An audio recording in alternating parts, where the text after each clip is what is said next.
Battle Royale modes have taken modern gaming by storm.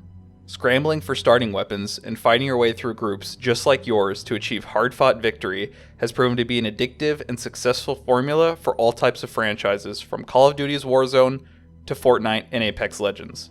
With Halo Infinite cresting the horizon, the question about a Battle Royale mode has been a topic of discussion here and there, especially following the game's initial announcement, but 343 Industries has stated openly that they have no interest in featuring the mode and that, quote, "The only BR we're interested in is the battle rifle."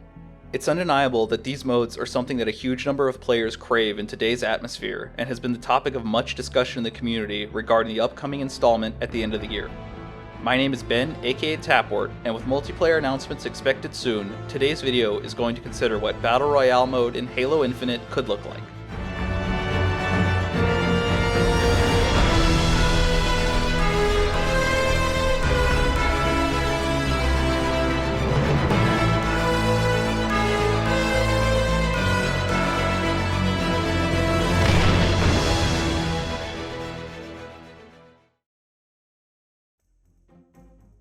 Since I was a kid, I've loved daydreaming about the potential future of my all-time favorite video game franchise, Halo. Something that's gotten the wheels turning in my head recently is a gameplay concept called Battle Royale that has introduced a survival style of gameplay and strategy to a large handful of games and has stayed relatively popular from the beginning. In this mode, players duke it out solo or in squads of varying size on a constricting battlefield that forces continuous clashes on surviving groups and is normally paired with a perma or semi-permadeath mechanic. The ability to quickly requeue if things don't go quite as expected from the start, or to change plans on the fly with a good start, have proven to be hugely satisfying and keep players coming back for more time after time. Based on previous statements regarding the mode in Infinite, you may not think it's something we'd ever see. I think that's a fair enough assumption, but with the creativity we've seen time and time again from the community, as well as with some expanded tools in Forge or mod support that I honestly think we can expect in the future, everything I'm going to discuss today could eventually be possible. Plenty of rumors and hopes have been shared, but today I'll be doing some of my own theory crafting about how such a mode could look and what we can draw from in the established universe to make it a reality. Just remember that all of these ideas are my own, and I could easily be missing some details that you already have in mind. If that's the case and you have any extra ideas to contribute, or you don't want a BR mode in Infinite, If that's the case and you have any extra ideas to contribute, or maybe you don't want a Battle Royale mode in Halo at all, please leave a comment and let me know why. I always love to discuss and share ideas with you. Also, as always, if you decide to make your own video on the subject, please share it with me on my website or here so I can go check it out. Now without further ado, let's put our thinking caps on and jump feet first into this.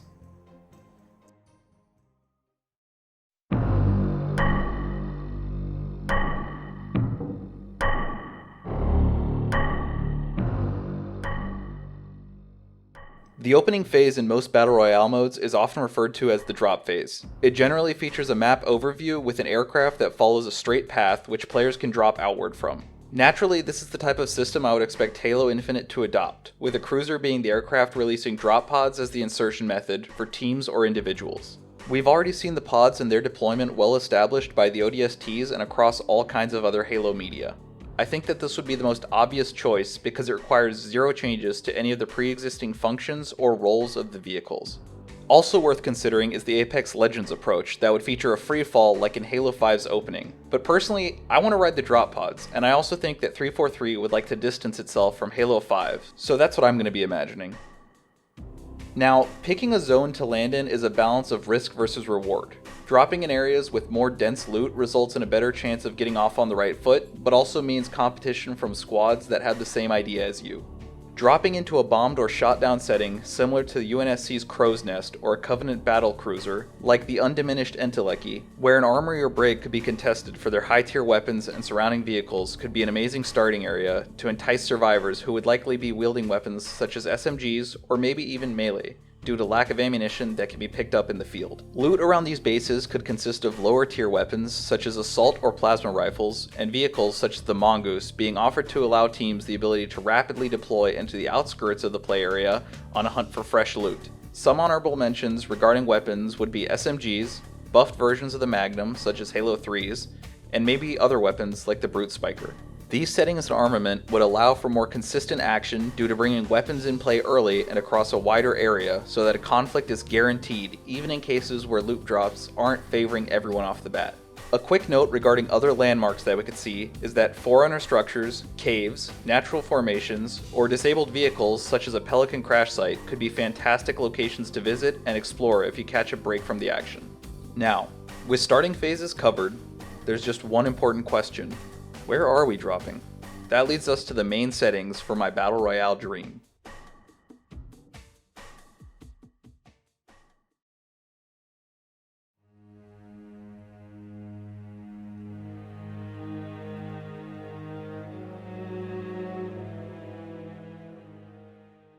At this point, we've covered how we're deploying and which landmarks we may choose as our rally points. But what about the overall arena in itself? What will serve as the backdrop to our next adventure? Multiple games have approached this question in different ways. Some have a handful of levels with specific themes, while others prefer one single map with features that take influence from other aspects of its game serving as landmarks. I think that having multiple arenas to play in this case makes the most sense, since the Halo franchise has shown to have massive areas that definitely deserve attention on their own. I know it's a lot to ask, but from Installation 00's open deserts to Earth's dense urban environments, or the muggy swamps of Requiem, I can't think of a game that I've spent more time exploring or having been more invested in. Every set piece in Halo's universe has such amazing depth that it would, in my opinion, be a waste of time to limit them as pieces of a whole, and that's not to mention how tough it would be to make that work with the universe's layout. Instead of one giant level with references to the rings and worlds we've come to know, I think that instead, even a small pool of maps would be ideal to allow for exploration and further development of the settings we've come to know and love as fans over the past 20 years. This would also be a huge opportunity to flesh out and bring new depth to locations we think we're already so familiar with. I know this sounds crazy so far, and I'm probably thinking too big, so let me dial it back a notch and think more realistically. I expect that if there was a Battle Royale mode in Infinite, we'd simply see one arena to start that is based on Zeta Halo, which will already feature an open world that has been fully designed and balanced, but there could certainly be the opportunity to add the previous mentioned settings as DLC, which I'm sure we can expect a ton of with this title over the coming years.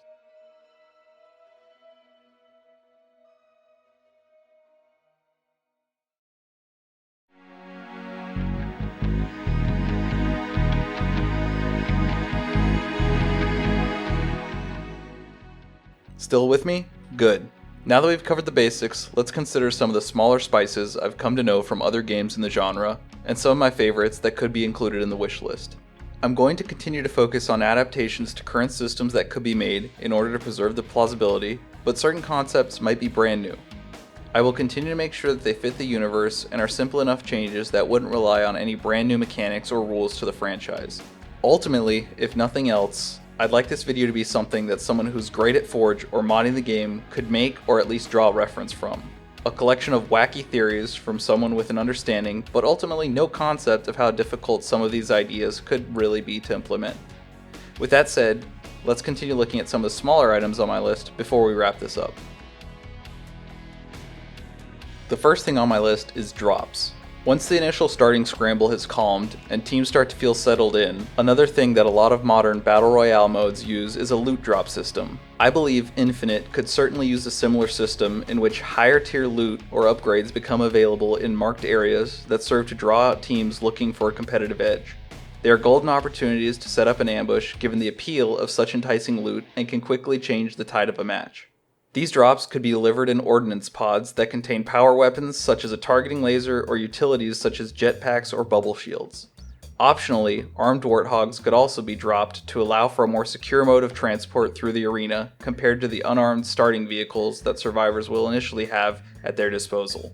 I do think that a balance would obviously need to be struck, where the reward of standing by for the drop is worth it, but also leaves room for alternate strategies to teams who prefer saving combat until later into the game. This could be done by limiting ammo and weapons, equipment type, or fuel and vehicles, but other counters could also be considered, such as EMP bursts from plasma pistols or other equipment pieces such as grav lifts and mines.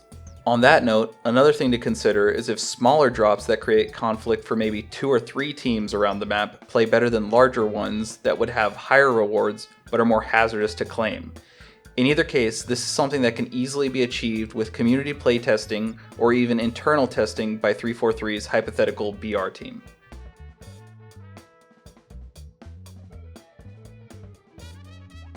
The second thing I wanted to comment on is how the map is shrunk down. It's a small detail but important to note. The squeeze from an outer ring of death that keeps players moving as the game progresses is a big part of what keeps the match interesting. Eventually, at some point in every round, an equilibrium is met where some teams that didn't have the luck of the draw are eliminated, and the play area needs to begin contracting to encourage competition and bring remaining groups closer together. I think that depending on the map being played, there could be a relevant system such as flood spores and maybe a few combat forms closing in on a map that has been infested, or a blinding sandstorm on the Ark that consumes all and doesn't break immersion for the player. I personally hate the wall of death mechanic found in some games where there's no real logic behind it. Yes, a deadly wall serves just as well, but why not do something creative that fits with the world that's been built so painstakingly? It's not a huge deal, but it's one of those small details that really brings another level to the gameplay, especially the first couple of times you experience it. I don't have much more to say on it, and I'm sure you get my point. I just thought it would be a nice touch to consider.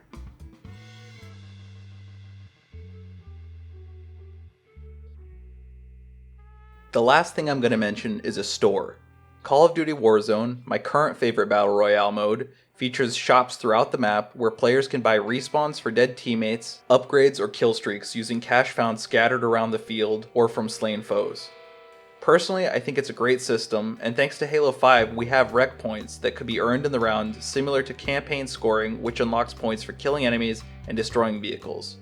Perhaps points could be earned for getting kills, distance traveled from an origin point, or survival time with bonus awards for things like headshots, multi-kills, and sticks for example, similar to how Halo's multiplayer already operates.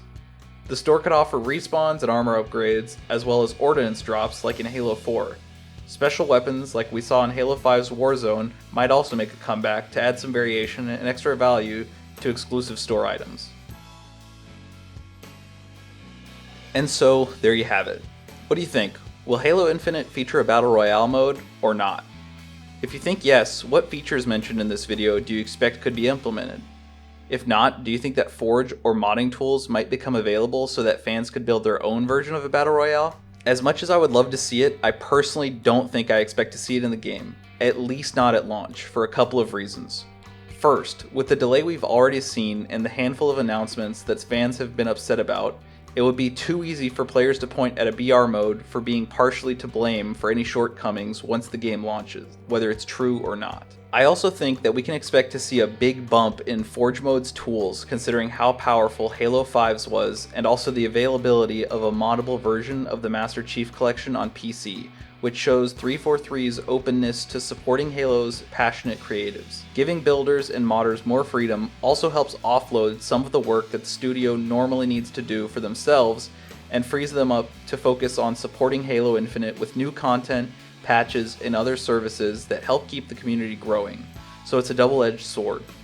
The only thing I know for certain right now is that I'm extremely excited for Halo Infinite and love everything I've seen so far. I just hope that the game can have a healthy launch unlike the Master Chief Collection, and that it can continuously support itself and maintain its fan base, especially if the plan is for it to be a 10-year title. Anyway, as we wrap this up, I want to give a huge shout out to all my supporters, the subs, and also the patrons who you see on screen right now.